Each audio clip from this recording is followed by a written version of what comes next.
Tidak pernah ada umat manusia bangsa manapun yang benci kepada orang yang berbuat baik. Sepanjang zaman, dari Nabi Adam sampai hari kiamat, tidak ada yang benci kepada orang yang berbuat baik. Hanya mereka benci kepada orang yang memperbaiki keadaan.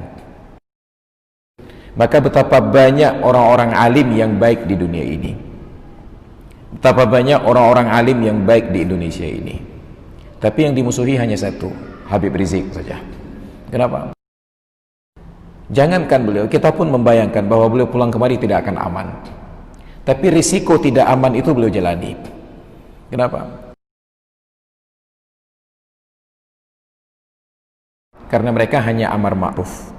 Tapi begitu ada yang nahi mungkar, maka mereka akan hadapi tantangan-tantangan ini di medan dakwah. Nahi mungkar itu yang menyebabkan masalah. Sedangkan kita, jangankan nahi mungkar, amar ma'ruf saja belum mampu.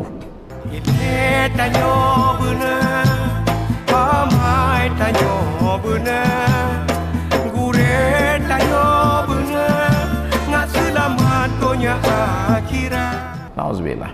Maka ini penyebab ciri-ciri akhir zaman yang kata Rasulullah ketika ditanya oleh Ummul Mukminin Aisyah, sayakunu fi akhir zaman al-qasafu wal qadhafu wa rajmu. Akan ada nanti di akhir zaman ini lemparan batu, ditelan oleh bumi dan lain sebagainya. Apa pertanyaan Ummul Mukminin Aisyah? Aqalilun fina as-salihuna ya Rasulullah? Apakah orang-orang yang soleh di kalangan kami sedikit ya Rasulullah? Nabi menjawab, antum kathir, orang-orang yang soleh itu banyak. Wa qalilun minhumul muslihun, yang sedikit itu hanya yang berbuat kebaikan, yang memperbaiki keadaan.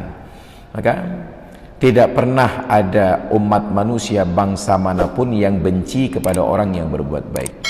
Sepanjang zaman, dari Nabi Adam sampai hari kiamat, tidak ada yang benci kepada orang yang berbuat baik. Hanya mereka benci kepada orang yang memperbaiki keadaan. Kita sholat jamaah nggak ada yang benci kita, semua senang ke kita. Kenduri diundang ke warung kopi, ditraktir, semua selesai. Tapi jangan pernah ajak mereka sholat berjamaah.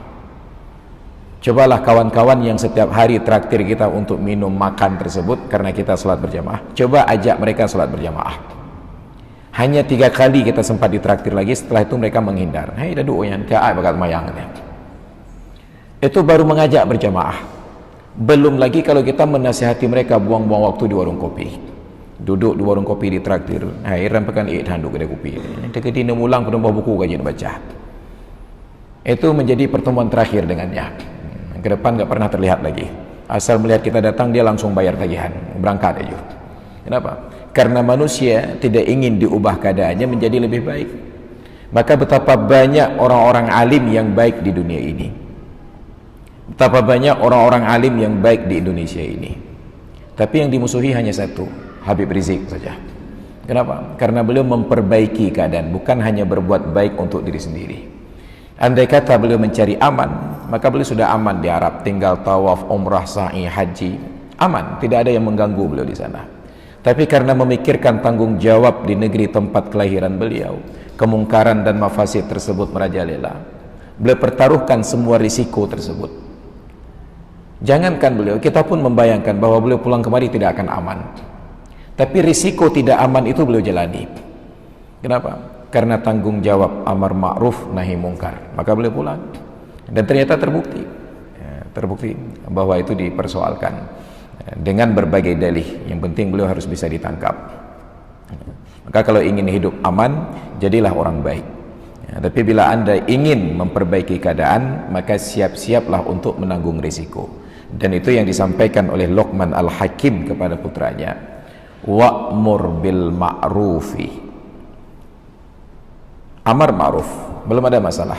Wanha 'anil munkari, dan cegahlah dari perbuatan mungkar, barulah ada masalah. Wasbir 'ala ma asabak, dan bersabarlah atas derita apapun yang akan menimpamu. Baru derita itu datang ketika kita nahi mungkar. Amar ma'ruf tidak ada masalah. Maka kawan-kawan dari jamaah tabligh, mereka amar ma'ruf. kemana-mana mengajak orang sholat berjamaah, kemana-mana mengajak orang pengajian, kemana-mana mengajak orang berzikir, kemana-mana mengajak orang untuk dekat dengan para ulama dan majelis ilmu.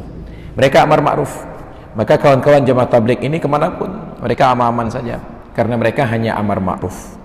Tapi begitu ada yang nahi mungkar, maka mereka akan hadapi tantangan-tantangan ini di medan dakwah. Nahi mungkar itu yang menyebabkan masalah. Sedangkan kita, jangankan nahi mungkar, amar ma'ruf saja belum mampu. Maka betapa lemah keimanan kita. Saat azan berkumandang, hanya keluar diam-diam sendiri menuju masjid, bahkan lupa mengajak orang yang kita bayar minumannya dan makanannya untuk salat berjamaah. Kita memberikan makan dan minum kepada orang yang tidak kita ajak untuk berjamaah. Maka na'udzubillah, ini persoalan kita. Ada golongan yang menjalankan amar ma'ruf nahi mungkar, mungkin dalam hal ini dalam tanda kutip FPI. Ada golongan yang amar ma'ruf belum sampai nahi mungkar, mungkin kawan-kawan dari kalangan jamaah tabligh. Ada yang paling bawah, sudah tidak amar ma'ruf, tidak pula nahi mungkar seperti kita. Dan kita belum terbawah sekali, karena ada lagi di bawah kita, ada yang mungkar saja perbuatannya. Dan kita masih bersyukur, masih berimbang antara ma'ruf dan mungkarnya.